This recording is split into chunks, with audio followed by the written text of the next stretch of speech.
This program has been brought to you thanks to the generous contributions of our patrons on Patreon. Your patronage is greatly appreciated. And for more content like this, be sure to check out the Modern Alchemist channel on Patreon. Greetings, and welcome to the Modern Alchemist channel. I'm Aubrey Forrest, the Modern Alchemist, and this is Ask an Alchemist. Today on Ask an Alchemist, we have a question from Andy, who writes us regarding globalism and the ultra-wealthy elite. Andy writes and asks, "Hi Aubrey, the burning question I am asking may or may not have an answer of 42, LOL. But I am very interested in your take on the subject, so here goes. In your opinion, is there a cabal of the global power elite who are working towards enslaving the populace and ultimately artificially recreating the so-called Golden Age? From where I am sitting, it appears that the evidence pointing in this direction is insurmountable. From the endless psychological operations being played out in the news, to the blatant propaganda in modern mainstream entertainment, to the multifaceted push for eugenics, and of course the hidden symbolism in many mainstream motion pictures telling a completely different story than what is on the surface, even the Georgia Guidestones. It seems to me that the evidence points towards an agenda at playing along those lines. It appears that there is quite a concerted effort to stifle conscious evolution and also to reduce population. So, the part B of the question would be, if this is the case, what can we do about it? How do we fight back? Thanks so much, Andy." Hey, Andy. This is a very good question and one that I'm happy to address. I'm going to answer your question like this. Everything that you have observed would seem to be correct. It does seem like there are many out there with a great deal of power who are working towards goals that on the surface may seem to be leading towards tyranny and slavery, but in reality are completely indiscernible. I say indiscernible because we cannot simply take what they are doing at its face. We simply lack the context and the complete picture. The truth is, we simply don't know and do not have access to the information that they know to accurately assess what it is they are seeking to accomplish. It's like Rumsfeld said in that famous press conference that garnered him so much contempt, largely, I believe, because those judging his statement weren't esotericists. Reports that say that something hasn't happened are always interesting to me because, as we know, there are known knowns. There are things that we know we know. We also know there are known unknowns. That is to say, we know there are some things we do not know. But there are also unknown unknowns. The ones we don't know, we don't know. And if one looks throughout the history of our country and other free countries, it is the latter category that tend to be the difficult ones. This exactly states the complexities of your question and our quandary. What do we really know at our level, and what do we not know we don't know? We only know what we have been told. So what can be done, and how do we proceed? This brings me to me and the core of why I'm doing what I do. Over the years, I've been asked dozens of times why I do what I do and why I share what I know. Over the years, I've supplied a number of reasons, mainly that I care. But why do I care? What keeps motivating me to do what I do? Simply put, anger, or rather indignation. When I think about it in full, I become quite angry. In fact, there is a reservoir of seething anger that supplies me with all the motivation I need to work. Anger at the apparent wrongness of it all and all the needless suffering that has resulted from what appears to be absolute callousness on the part of those in power. This is where my discussion with Marin's question regarding the tree can come into play, because each sphere is able to supply me input on how I feel and what I think, and I use that knowledge to help me forge my path. So what am I angry about? Where do I begin? In the simplest terms, I am angry because it doesn't need to be this way. It simply doesn't. Virtually all of the things we do, we've been taught to do in one way or another. We are taught to fear each other and to distrust each other. We are taught that the world is a dangerous place. We are taught fear in every possible, conceivable way, and from our fear we are taught to hate. This makes me angry because what we are taught and what is reality rarely meet. In my 50 plus years on this planet, I've met an extraordinarily diverse number of people. And you know what? On the whole, human beings are amazing. We are. We are good and we are capable of tremendous love and personal sacrifice. So how do I choose to fight back? How did I choose to use my knowledge for good and to elevate others? By sowing a little chaos into the mix and shedding as much light into that abyssal darkness that I can muster. By teaching that the tools, the esoteric symbols and devices used by the wealthy, the ultra-powerful elite, and their corporations are not evil, but merely tools. And that by availing oneself of their use, one may discover personal power that has laid dormant, buried beneath layers of misdirection and confusion created by those same elites. By exposing that the stories that we are told in books, but especially in movies and TV, are borrowed stories from our collective past, updated to reflect our current context or circumstance, and that these stories belong to all of us, for they reveal who we are as a human race, and by teaching love and hope and not fear. This is where standing within the sphere of Netzach, beside the beautiful goddess Venus, comes into play. For love is our greatest and most powerful weapon, and with it we will triumph and have victory. Two critical words used to define that sphere, and not without good cause. Every battle that has been won with a victory that has lasted has been waged from this domain, turning the hearts of a given people from fear, doubt, and darkness to trust, hope, and light. Sadly, such a battle is not easily won and requires perspective in order to truly appreciate it in full. For this particular battle has been waged over generations, each victory being incremental. And here is the perspective that has helped me along in great ways. We, as a human race, have recently, historically speaking, come out of a great and very long night.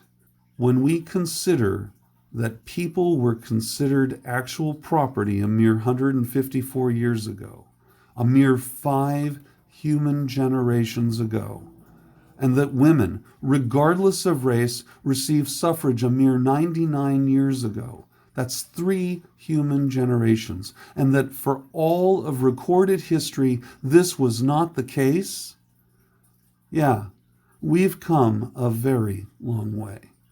I take hope in this and am constantly elevated by the realization that we today are privileged to live in such a monumental time with so much positive change. It excites me that we have the power to make these changes advance and solidify into the character and the nature of all those who come after us, our children. There's a show on Amazon called The Boys. It's a somewhat realistic take on what life would be like with superheroes who are seemingly invulnerable. We can use this show as a parallel to the discussion relative to the apparent invulnerability of the ultra-wealthy elite. In that show, one of the heroes discusses where they're all vulnerable and that it's not kryptonite or some special thing that can be used against them. it's their heart and the attachments their hearts have formed. Our words, our thoughts, our ideas may not be able to ascend their great heights, but they will travel. And like those supers in The Boys, our words, our thoughts, and our ideals are unkillable. Our words, our thoughts, and our ideals can spread and change the hearts of those with and beneath them, just like those that have come before us. But this, as we have seen, can be a very slow process, requiring great patience and generations to accomplish. Ultimately, this battle cannot be won by a direct path or assault, nor can it be won with any form of violence.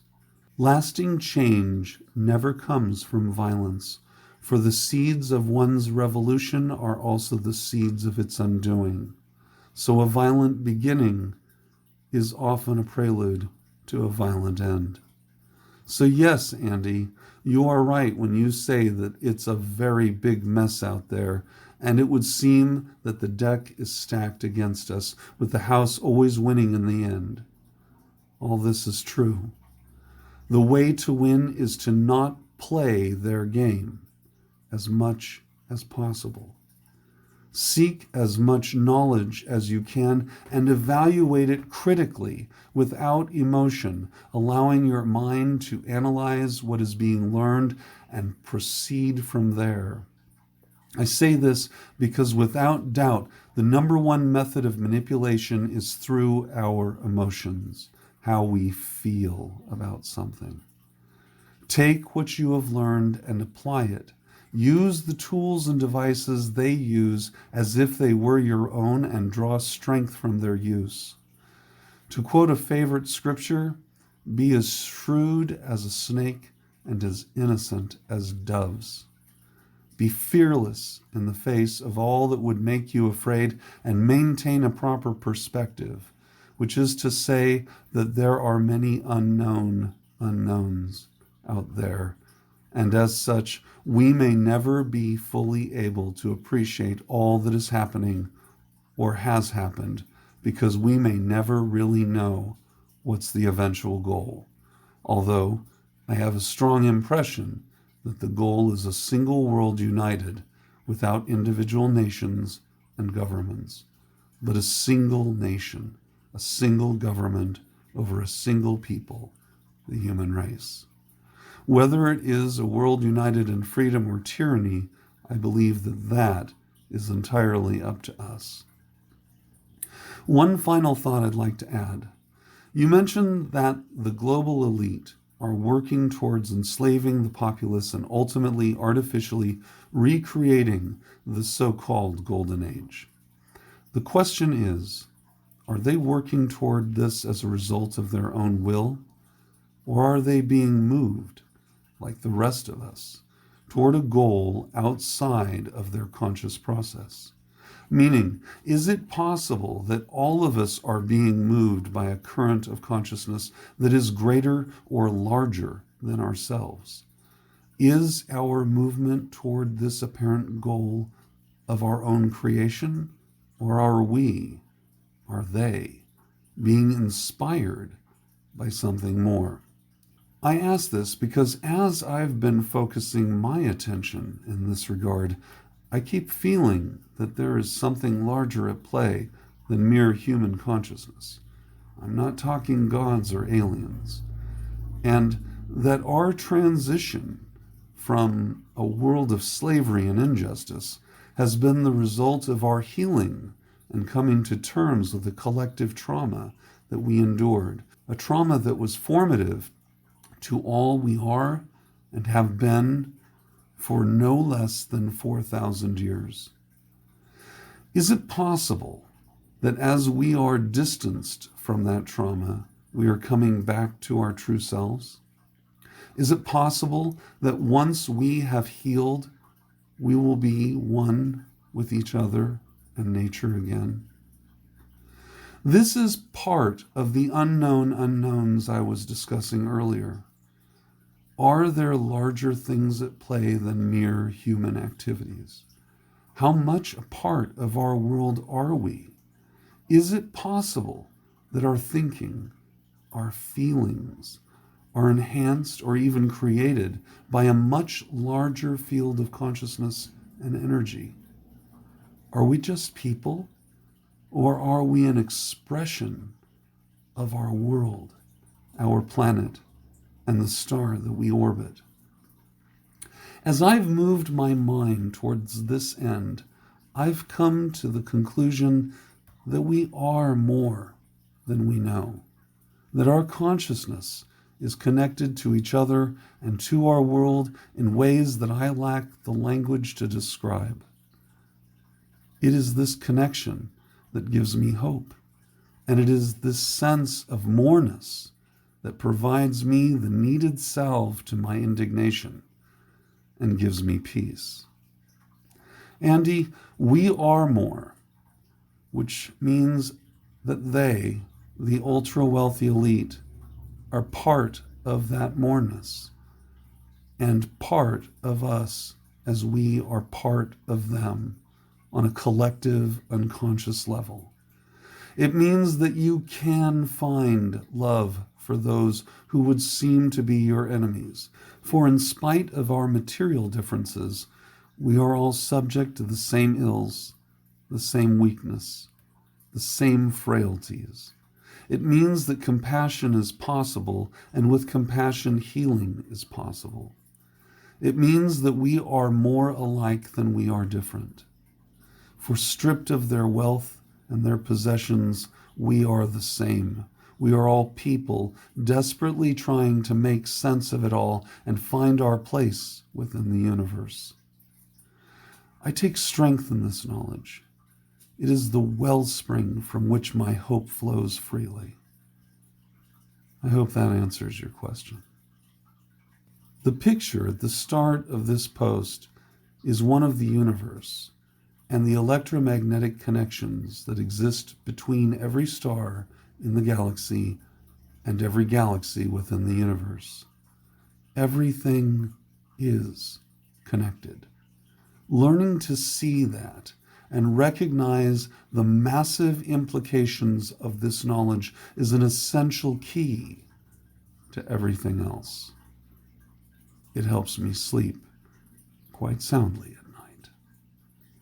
I'm Aubrey Forrest, the Modern Alchemist. I'll be talking to you soon.